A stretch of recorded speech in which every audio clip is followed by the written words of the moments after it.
नमस्कार, मी दिनेश कांजी. आपण बघताय न्यूज डंका. उत्तर मुंबई हा पिढ्यानपिढ्या भाजपचा गड राहिलेला आहे.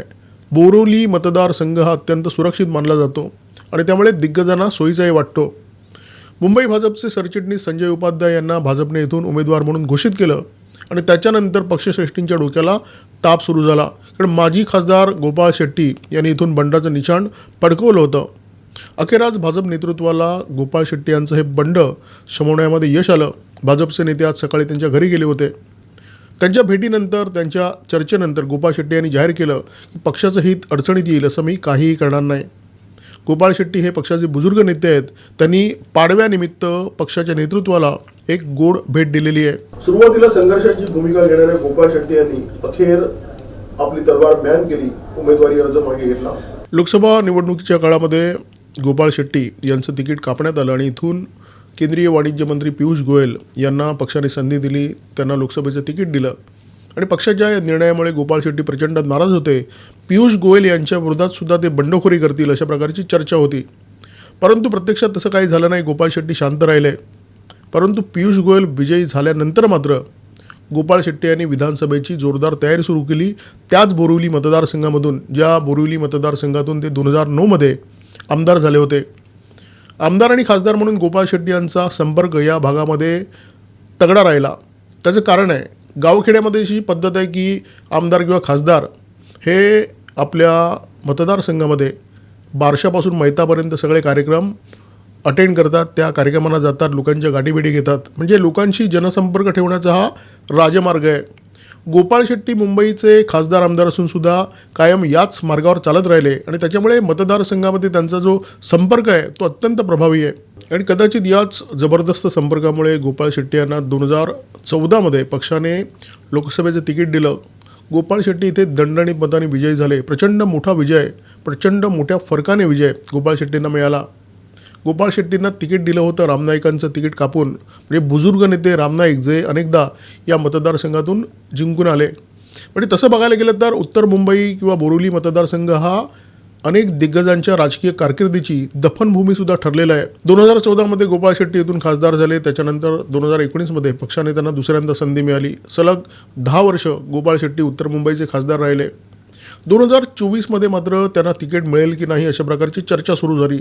त्यांचं तिकीट कापलं जाण्याची शक्यता अनेक जण वर्तवत होते. त्याच्यामध्ये भाजप नेत्यांपासून कार्यकर्त्यांपर्यंत सगळ्यांचा समावेश होता आणि झालंसुद्धा तसंच. 2024मध्ये त्यांचा पत्ता कापण्यात आला. त्यांच्या जागी पियुष गोयल यांना तिकीट मिळालं.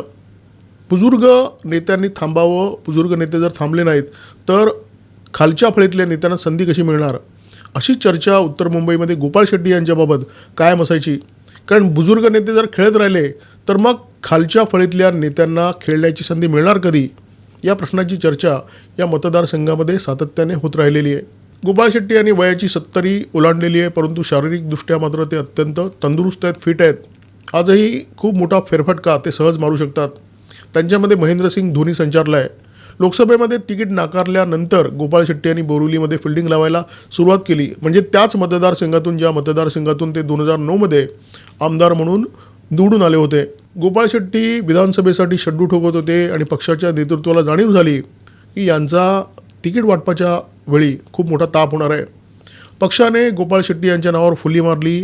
विद्यमान आमदार सुनील राणे यांच्या नावावर सुद्धा फुली मारली आणि तिकीट दिलं युवा नेते संजय उपाध्याय यांना. संजय उपाध्याय मुंबई भाजपचे सरचिटणीस आहेत आणि उत्तर भारतीय चेहरा म्हणून मुंबई भाजपने संजय उपाध्यायांना बोरिवली मतदारसंघातून संधी दिली. देवेंद्र फडणवीस 2014मध्ये राज्याचे मुख्यमंत्री झाले. त्यांनी 5 वर्षाचा कार्यकाळ पूर्ण केला. त्यांच्या कार्यकाळामध्ये अखेरच्या टप्प्यामध्ये, म्हणजे त्यांच्या कार्यकाळ पूर्ण व्हायला 3 महिने शिल्लक असताना देवेंद्र फडणवीसांनी मंत्रिमंडळाचा विस्तार केला होता आणि या विस्तारामध्ये त्यांनी योगेश सागर, आशिष शेलार या आमदारांना स्थान दिलं होतं. त्यांना मंत्रिपद दिलं होतं. मंत्री नसलेल्या संजय उपाध्याय यांना महामंडळाचे अध्यक्ष बनवलं होतं. राज्यमंत्रिपदाचा दर्जा दिला होता आणि या नियुक्तीमुळे संजय उपाध्यायांचं नाव सर्वप्रथम चर्चेत आलं. संजय उपाध्याय हे संघटनेमध्ये अनेक वर्ष काम करत आहेत. अनेक पदांवर त्यांनी काम केलेलं आहे. बालपणापासून ते राष्ट्रीय स्वयंसेवक संघाचे कार्यकर्ते राहिलेले आहेत, स्वयंसेवक राहिलेले आहेत. उत्तर मुंबईतला बोरिवली मतदारसंघ सुरक्षित मानला जातो, हुकमी मानला जातो आणि हीच या मतदारसंघाची ताकद आहे आणि हीच या मतदारसंघाची कमजोरीसुद्धा. कारण सुरक्षित मतदारसंघ असल्यामुळे वारंवार इथे बाहेरचे नेते येतात, इथून निवडणूक लढवतात. आणि इथे एकदा आमदार झाल्यानंतर दुसऱ्यांदा संधी मिळते याची शक्यता खूप कमी असते. 2009मध्ये गोपाळ शेट्टी यांनी इथून निवडणूक लढवली. गोपाळ शेट्टी आमदार झाले. 2014मध्ये त्यांच्या जागी विनोद तावडे यांना तिकीट मिळालं. 2014 ते 2019 विनोद तावडे इथून आमदार होते. 2019मध्ये विनोद तावडेंचा पत्ता कट झाला. इथून सुनील राणे यांना संधी मिळाली. 19 ते 24 सुनील राणे इथून आमदार होते.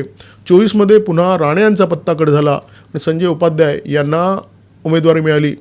बोरिवलीची जागा ही संगीत खुर्ची बनलेली आहे. परंतु याच सत्याची दुसरी बाजू जर आपण बघितली तर ती अगदी झळझळीत आहे, ती अगदी लखलखती आहे.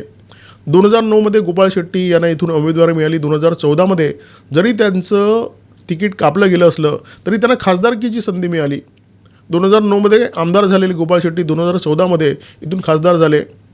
विनोद तावडेंचं तिकीट 2019मध्ये कापण्यात आलं, परंतु त्यांना केंद्रीय संघटनेमध्ये संधी मिळाली. आज विनोद तावडे पक्षाचे सरचिटणीस आहेत आणि बिहार हरियाणा या राज्यामध्ये त्यांनी अत्यंत महत्त्वाची कामगिरी बजावलेली आहे. दिल्लीच्या राजकारणामध्ये, विशेषतः भाजपच्या राजकारणामध्ये विनोद तावडे मान ठोकून बसलेले आहेत. अशा प्रकारचं चित्र आज निर्माण झालेलं आहे. सुनील राणे यांच्याबद्दलसुद्धा असंच काहीतरी होण्याची शक्यता आहे. त्यामुळे सुनील राणे यांनी अगदीच निराश होण्याची गरज नाही आहे. भाजपचे 3 प्रमुख नेते, केंद्रीय सरचिटणीस शिवकुमार सिंग, विनोद तावडे आणि उपमुख्यमंत्री देवेंद्र फडणवीस हे 3 प्रमुख नेते गोपाळ शेट्टी यांच्या घरी गेले. गोपाळ शेट्टी यांच्याबरोबर त्यांनी बराच काळ चर्चा केली आणि चर्चेनंतर गोपाळ शेट्टी यांनी स्टेटमेंट दिलेलं आहे, विधान केलेलं आहे की पक्ष अडचणीत येईल असं मी काहीही करणार नाही, पक्षाच्या हिताला बाधा येईल असं मी काहीही करणार नाही. विनोद तावडे यांनी त्यांच्या ट्विटर अकाउंटवरून गोपाळ शेट्टी यांचं हे विधान ट्विट केलं आहे आणि सोबत तो फोटोसुद्धा ट्विट केला आहे जो गोपाळ शेट्टी यांच्या घरी काढण्यात आलेला आहे. विनोद तावडे यांनी बहुधा गोपाळ शेट्टी यांना हीच बाब समजावून सांगितली असावी की इथून ज्याचं तिकीट कापलं जातं त्याचा उत्कर्षच होतो. राजकारण ही अत्यंत निसरडी जमीन आहे आणि इथे योगायोगाने अनेक गोष्टी घडत असतात, विचित्र घटना घडत असतात. बोरिवलीच्या राजकारणामध्ये आज घडलेला योगायोग अत्यंत विचित्र आहे. 2019मध्ये विनोद तावडे यांचा पत्ता इथून कट झाला. त्यांच्या जागी सुनील राणे यांना तिकीट देण्यात आलं होतं आणि जेव्हा 2019मध्ये विनोद तावडे यांचं तिकीट कापण्यात आलं तेव्हा चर्चा अशी होती की हे तिकीट देवेंद्र फडणवीस यांच्यामुळे कापण्यात आलेलं आहे. देवेंद्र फडणवीस यांची याच्यामध्ये भूमिका असण्याची शक्यता कमी आहे, कारण भाजपच्या उमेदवारीची यादी आहे ती केंद्रीय नेतृत्वाकडून फायनल केली जाते. त्याच्यामुळे देवेंद्र फडणवीस यांच्यावर हा ठपका ठेवण्यात जरी आला असला तरी त्यामध्ये फारसं तथ्य नव्हतं. परंतु चर्चा हीच होती की तावडे यांचं तिकीट देवेंद्र फडणवीस यांच्या विरोधामुळे कापण्यात आलेलं आहे. ज्यांच्यामुळे हे तिकीट कापण्यात आलं अशी चर्चा होती ते फडणवीस, आणि ज्यांचं तिकीट कापलं गेलं होतं ते विनोद तावडे. हे दोघंही आज गोपाळ शेट्टी यांची समजूत काढायला गेले होते आणि दोघांनी गोपाळ शेट्टी यांची समजूत काढलीसुद्धा. गोपाळ शेट्टी यांना पटवण्यामध्ये या दोन्ही नेत्यांना यश आलं. आजचा पाडवा गोपाळ शेट्टी यांच्यासोबत विनोद तावडे आणि फडणवीस, शिवकुमार सिंह यांच्यासाठी सुद्धा गोड गेला. तावडे फडणवीसांच्या या यशस्वी शिष्टाईमुळे संजय उपाध्यायांचा जीव निश्चितपणे भांड्यात पडला असणार, कारण जर गोपाळ शेट्टी इथून लढले असते तर संजय उपाध्याय यांना जड गेलं असतं, ते विजयी झाले असते, परंतु त्यांच्या तोंडाला फेस आला असता. कारण गोपाळ शेट्टी यांचा जनसंपर्क, गोपाळ शेट्टी यांची निश्चितपणे इथे लोकप्रियता आहे. कार्यकर्त्यांचं एक मोठं मोहोळ त्यांच्या पाठीशी उभं आहे. आज तेच गोपाळ शेट्टी संजय उपाध्यायांच्या पाठीशी उभे राहणार आहेत, कारण त्यांनी ग्वाही दिली आहे की मी पक्षाला अडचणीत आणणाऱ्या कोणत्याही कारवाई करणार नाही, पक्षाच्या हिताला बाधा येईल असं काहीही करणार नाही. फडणवीस तावडे यांची यशस्वी शिष्टाई आणि शेट्टी यांची यशस्वी माघार याबद्दल तुम्हाला काय वाटतं? कॉमेंट बॉक्समध्ये व्यक्त व्हा. व्हिडिओ जर आवडला असेल तर लाईक, शेअर करा आणि आठवणीने सबस्क्राईब करा न्यूज डंका. आमचा व्हिडिओ जास्तीत जास्त लाईक करा, शेअर करा आणि आमचं यूट्यूब चॅनल सबस्क्राईब करा. धन्यवाद.